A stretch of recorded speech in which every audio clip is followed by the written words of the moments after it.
नमस्कार, मी नीलम जगताप साबळे. सर्व प्रेक्षकांना जय महाराष्ट्र. आता बातम्या पाहूयात विस्ताराने. हिवाळी अधिवेशनात मुख्यमंत्र्यांनी महाविकास आघाडीवर आणि उद्धव गटावर जोरदार हल्लाबोल केलाय. कोविड काळातले उद्धव सरकार भ्रष्टच असल्याचं मुख्यमंत्र्यांनी यावेळी म्हटलंय. आज हिवाळी अधिवेशनाचा शेवटचा दिवस होता. ठाकरेंच्या भ्रष्टाचाराचा मुख्यमंत्र्यांनी पाढाच वाचून दाखवलाय.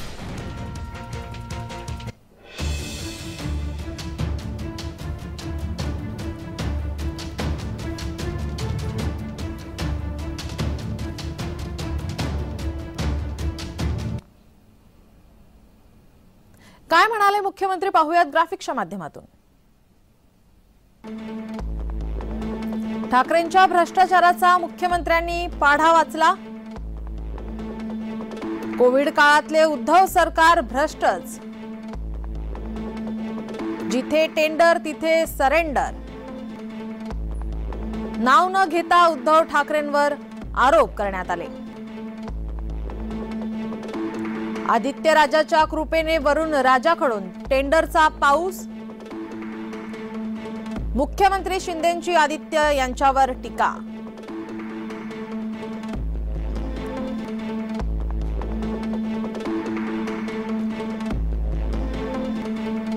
चाहिए खर्चा तो निकाली मोर्चा.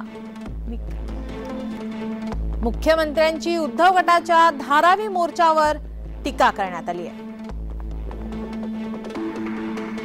मातोश्री 1 ते मातोश्री 2 हा प्रवास कसा झाला. 2 मातोश्री झाल्या, एक तरी धारावी होऊ द्या. मुख्यमंत्र्यांचा उद्धव यांना टोला लगावण्यात आलाय.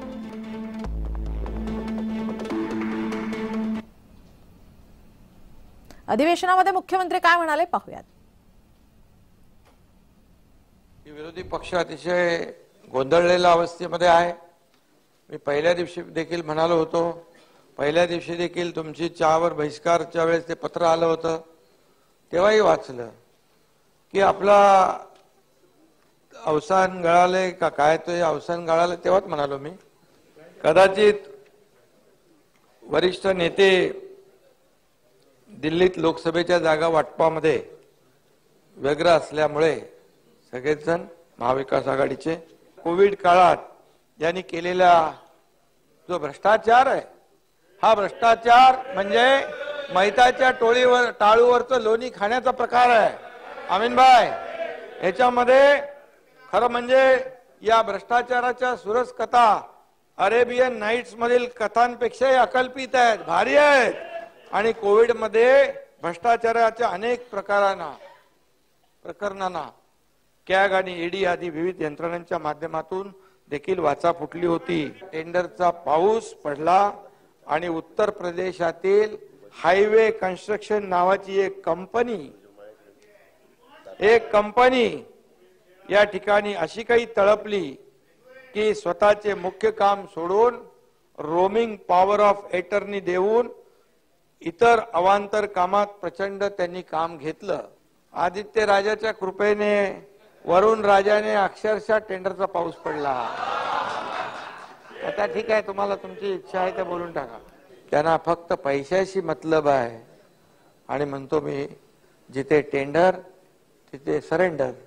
माझे कुटुंब, माझी जबाबदारी, सर्व टेंडर सगळे सोयऱ्यांच्या घरी, बाकी जनतेनं फिरावं दारोदारी.